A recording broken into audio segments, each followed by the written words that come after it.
咁啊，同大家分享一下啦嚇，我覺得比較重要嘅一個嘅報告啦嚇。咁啊呢個報告咧最主要咧係講呢一個啦嚇美國嘅一個嘅寵物回收一個回顧即係呢個回顧係咩咧？20年嘅數據嘅一個回顧，由2003年去到2022年。咁呢個數據咧係由美國嘅食物及藥物管理局咧提供一啲資料俾呢啲嘅專家啦去分析翻出嚟，跟住話翻俾大家聽，其實我哋係要注意啲乜嘢喺呢個食品安全上邊啊。咁喺呢20年裏邊咧，其實佢哋擁有嗰個嘅 database 裏邊話翻俾我哋聽咧，係有超過3600宗嘅回收事件出現嘅。咁20年裏邊，即係如果平均嚟計咧，每一年有180宗。如果你計翻每一個月咧，即係超過啦14單嘅回收寵物嘅食品回收啊。咁喺呢一個嘅情況上邊，我個人覺得咧都比較多，即係你哋每一個月都有十幾單嘅食品回收嚇。咁呢個其實我哋需要去重視嘅。點解會有咁多咧？點解會有咁誇張咧？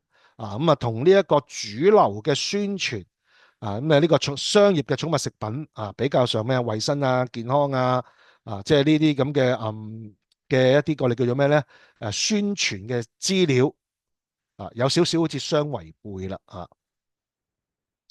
喺呢一個嘅研究裏邊啦出嚟個報告，我自己覺得咧比較上可信性就係話，因為佢哋所有都係用晒 FDA 公佈或者去問 FDA 攞嗰啲嘅資料。並且咧，佢哋將一個嘅數據咧作行一個分析做咗7個嘅 tables 每一個 tables 咧，佢話翻俾我哋知咧，每一個嘅分析，佢哋可以俾到乜嘢嘅一啲嘅資料俾我哋作為呢一個嘅寵物嘅主人啦、寵物嘅營養顧問啦、寵物營養師獸醫或者係生產寵物食品嘅商家、生產商。呢啲嘅我哋叫做咩老闆，佢知道其實我哋需要注意啲乜嘢。佢正式俾啲表格出嚟之前啦佢亦都會講明嘅。究竟 FDA 其實喺嗰個嘅食品回收上邊咧，佢哋嗰個嘅分類，其實呢個好重要嘅。因為你知道佢嘅分類嘅時候，你再睇翻啲回收事件，其實係屬於咩分類咧，你就知道嗰個嚴重程度係去到邊度喺 FDA 裏邊咧佢就分開3類別嘅。第一個 Class One 咁就係咧會係產生一啲乜嘢咧嚴重嘅健康問題或者咧可以導致到死亡第二類別啦Class Two 咧，其實咧佢可以咧係引起一啲嘅健康問題啦。但係呢啲健康問題啦其實係可以逆轉嘅所以其實咧亦都唔會咧產生一啲嘅比較上咧係好嚴重嘅問題第三個類啦Class Three 咧其實就係會咧唔會引起啲乜嘢嘅健康問題所以其實如果係 Class Three 多咧，其實可能係真係對嗰個寵物嘅健康咧就冇咁大嘅影響。反之而 Class One 同埋 Class Two 咧，我哋就需要多啲嘅注意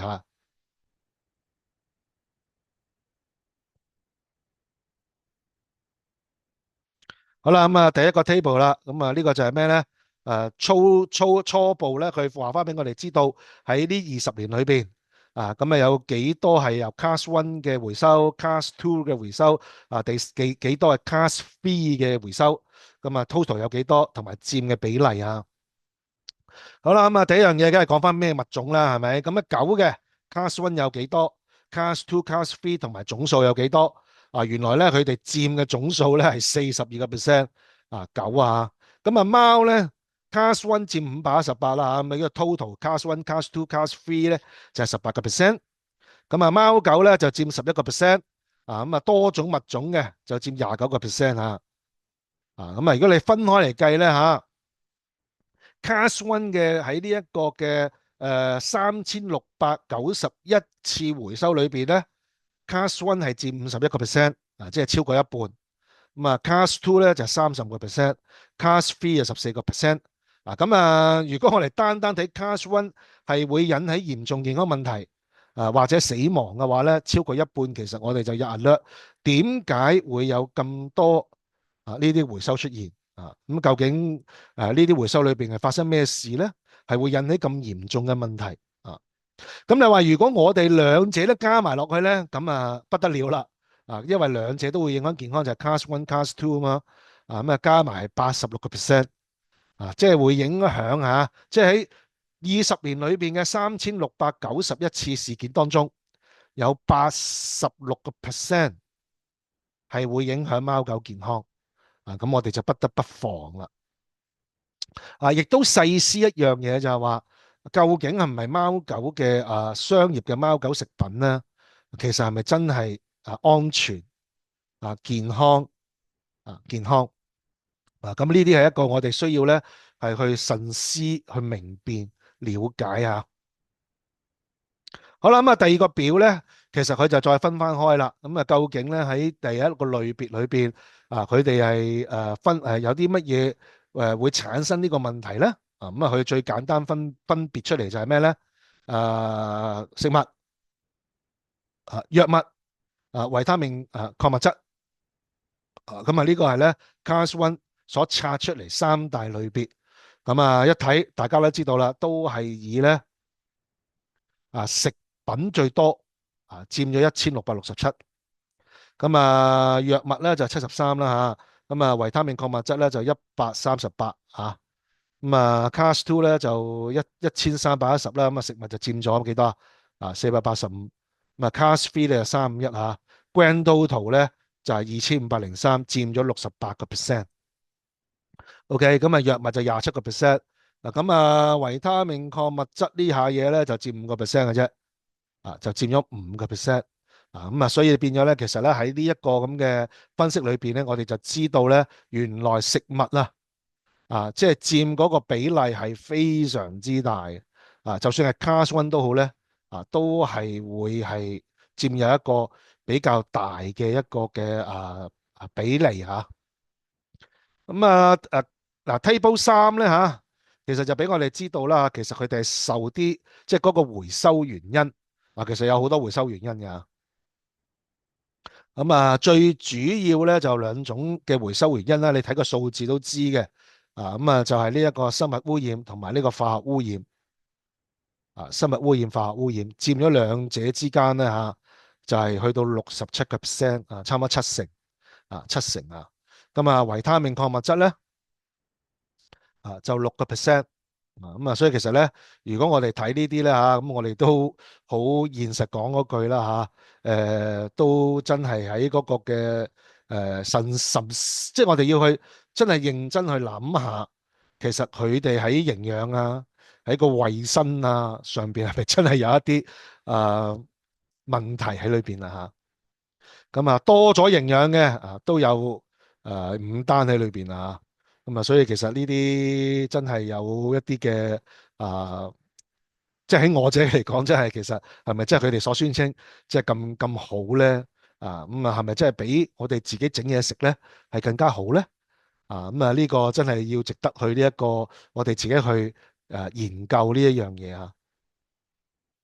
好啦，第四個啦呢個就係超過100以上啦其實大部分咧好坦白咧都係屬於咧嚴重事故嘅，就係三聚氰胺啦，即係07年開始啦另外就係咩咧？啲沙門氏菌呢啲咁嘅嘢喺呢個範疇上邊嚟講咧，亦都係咧，我哋亦都要清楚了解到食品裏邊或者食物裏邊，我哋如果選擇一啲嘅食材嘅時候，會唔會嗰啲食材係好容易會受到一啲嘅污染？譬如好似最嚴重危害呢一個美國嗰邊寵物食安事件一定係三聚氰胺噶啦，因為佔個比例其實都唔少咁亦都有唔少量嘅貓狗咧都死喺呢一個嘅事件裏邊咁但係點解會出現呢樣嘢咧？原因因為係一啲嘅生產貓糧、狗糧嘅原材料裏邊其中一種嘅物料咧係出現問題。同樣道理喺我哋嗰個嘅自己整嘢俾佢食嘅時候會唔會我哋都係揀一啲嘅材料可能係有呢啲嘅污染咧？有啲污染可能唔係屬於嗰間廠商，亦都可能唔係屬於你，而係生產嗰個食材個原料嘅時候已經受到污染，甚至乎係黑心特別添加落去。咁啊，所以呢啲咧喺我哋嗰個嘅認知嘅範疇上邊咧，我哋買嘅食物或者買嗰個嘅產品嘅時候，必須要咧清晰到了解到咧佢哋嗰個嘅食材咧究竟究竟有冇受到污染嘅可能？咁你話咁我點知啊？咁其實好簡單嘅啫，咁好簡單。佢個如果係商業嘅產品嘅。咁你咪問佢請問你哋有冇化驗過裏邊有冇？因為好坦白啊，因為按住成本嘅效益咧，好多嘅寵物食品咧都係會添加植物嘅一啲嘅食材喺裏邊，而食材裏邊咧，其實好多時候咧可能有重金屬啦，亦都有可能係乜嘢啊？有呢一個嘅我哋叫做殺蟲劑喺裏邊，因為你冇辦法，你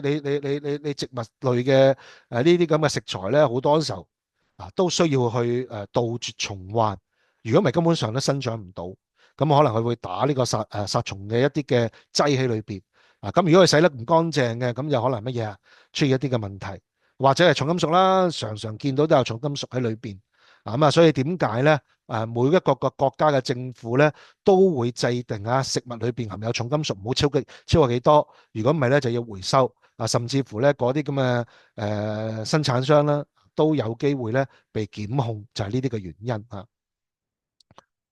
所以其實咧呢啲俾你知道嘅時候咧，我哋大家一定要留意一樣嘢嘅，就係話，我哋點樣去避免呢？如果你真係自己煮嘢食嘅咁你又要諗下，究竟你買嘅食材穩唔穩陣呢？如果你話買商業嘅，咁你咪睇下佢嗰個本身嗰間廠或者個品牌會唔會拎去化驗拎去化驗。如果連呢啲化驗都唔拎嘅，咁好坦白，即係佢自己都未必知道嗰個嘅食品嘅安全咁你買去即係即係好似買大細一樣即係你唔知幾時中咗嘅啫即係就好似呢20年裏邊啲人都唔知道有三聚氰胺㗎，或者唔知道有沙門氏菌李斯特菌㗎佢買咗佢隻貓隻狗食咗之後，跟住出咗事跟住你匯報翻上去嘅時候，咁咪知道咯咁但係你記住一個問題就係話呢啲出現咗喺你隻貓隻狗身上嘅時候，有啲係輕微嘅，有啲係不可逆轉咁不可逆轉嘅話，咁你諗下佢到最後就有可能咧影響到佢個身體健康之餘，亦都可能影響佢個性命所以呢個一定要小心好啦，咁另外啦咁Table 5咧亦都好清晰咧，俾我哋去知道咧佢嗰個回收嗰個嘅唔同種類嘅一啲嘅產品嗱，咁你見到啦最大量係 Class 1出現問題咧係呢一個嘅 ingredient 就係佢嗰個嘅原料啦即係呢啲係你冇得去唔去注意你買嗰個產品，唔理你買生肉鮮食乾糧、罐頭糧、凍乾糧究竟係由咩做出嚟咧？因為你諗下嗱，你見到咁多1878次嘅Class 1嘅回收但係最大比例嘅就係原材料出現問題。OK，跟住再分類啦，狗糧407，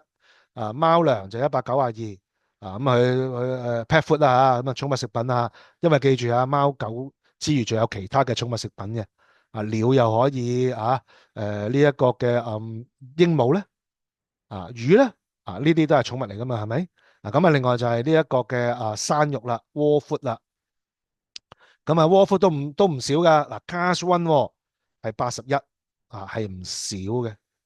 係唔少噶，咁啲零食啲咁嘅預拌獸醫藥物即係諸如此類嘅嘢啦，咁所以其實咧有陣時候點解啦喺我上堂嘅時候，我常常都會講就係話，我哋一定要好清楚，一定要好清楚我哋俾啲乜嘢我哋自己隻貓隻狗去食，冇得怨人噶因為你到時候嗰個產品唔好咯，點唔好咯，咁你有冇盡到責，有冇問佢哋咧？我試過叫我一啲嘅學生係真係寫信問佢哋嗰啲嘅成分含量嘅真係問嘅咁人哋答嘅你咪知得多啲咯。咁如果人哋唔答嘅，咁你咪考慮問買唔買嗰個產品咯。我哋記住，我哋係一個嘅盡責嘅父親母親。OK，我哋嘅仔女即係啲貓貓狗狗啊、毛孩啦或者冇話貓狗啦，魚咧即係有啲人係養魚噶嘛有啲人係養乜嘢啊？係養呢一個鸚鵡噶嘛，養龜噶嘛，養蛇、養蜥蜴噶嘛咁我哋養得佢，我哋作為佢哋嘅唯一嘅依靠，咁我哋俾咩佢食都唔知嘅時候，咁你點樣？你就唔好怪咧人哋咁因為坦白啲嚟講，健康係掌喺我哋自己手裏邊嘅就唔係掌喺人哋裏邊嘅所以其實每一樣嘢我自己常常都講嘅，同我學生都講認真地去對待咁咧對你哋自己咧嗰個嘅即係嗰個嘅健康，或者對你哋自己貓狗寵物嘅健康咧真係非常之大嘅保障。好啦，第六個表格啦譬如好似佢有啲如果係由呢一個啦細菌嗰個嘅污染嚟講咧咁佢係乜嘢類別咧？最多都係沙門氏菌啦，佔咗85%李斯特菌啦就75次，佔咗7%。但係我哋可以話俾你聽咧，如果係李斯特菌咧，我哋就一定要好小心嘅，因為李斯特菌咧係可以致命嘅。但係李斯特菌咧好多陣時候咧就喺呢個生肉嘅糧裏邊生肉糧裏邊咧係比較多李斯特菌咧嗰個污染咁所以如果你買嗰個嘅窩闊生肉俾你自己隻貓狗食咧咁你嗰啲咁你就問下嗰個品牌有冇驗過呢啲啦因為中咗李斯特菌真係都幾牙煙嘅嘢嚟㗎，所以呢樣要知道呢一個嘅就咁細菌啦，就54單啦佔比例咧就係5%，其他呢啲咩濕碎啦幾單嗰啲嘢咧就都統計出嚟，但係就冇乜去需要咧去太過我哋叫做咩咧去留意當然啦你話沙門氏菌加李斯特菌嘅加埋都係9單，你拉埋落去其實佔嘅比例又唔多但係個菌我哋就一定要重視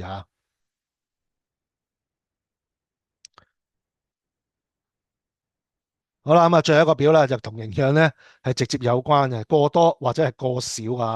或者唔夠喺貓裏邊嚟講咧係嚴重好多嘅即係呢個係一個我哋要注意，你買貓糧即係唔好理佢乾嘅、濕嘅生肉嘅定係乜嘢嘅，咁我哋要留意多啲，因為貓糧係比較容易咧即係如果你就咁睇翻佢嗰個資料顯示咧其實都幾多噶有57比較多5單。營養過多嘅，譬如好似呢一個維他命 A 啦Class 22單嘅啫咁但係咧好嚴重嘅維他命 B1唔夠咧，就有45單啦所以其實你見到啦因為點解咧？讀過營養學都知道，如果係維他命 B1唔夠咧，其實係可以致命嘅所以其實可能某個程度上咧點解就列入去呢一個 Class 1，因為真係可以影響到嚴重影響佢個健康另外啦，亦都可能會危害佢嗰個好犀利嘅健康咧就係呢一個維他命 D 過多啦早幾年啦亦都有一單喺回收，就係好著名嘅國際大品牌佢嘅寵物食品裏邊咧就係維他命 D 多亦都有部分嘅狗咧死咗嘅就係咁樣啦所以其實我哋睇呢啲嘅時候啦我哋都知道其實唔係話，雖然佢個量唔多啦，其實佔幾個 percent 啦咁但係即係亦都話翻俾我哋聽到呢一樣嘢就係話，唔係佢哋標出嚟就係夠嘅唔係佢哋標出嚟就喺個 label 話或者宣稱話我哋夠營養就夠營養，其實有陣時候真係咧出咗事之後再化驗咧，先知道其實佢夠唔夠。所以點解我哋一定要學呢個寵物營養學咧？我哋要知道啲 symptom 要知道啲 symptom 夠唔夠過多會有啲乜嘢嘅表徵咧出咗嚟咁我哋藉着呢啲嘅評估咧，咁我哋先知道其實佢夠唔夠營養就唔好完全相信咧任何一個產品任何一個產品嘅佢話夠就係夠，呢個係一個好危險嘅一個嘅事情嚟嘅嚇。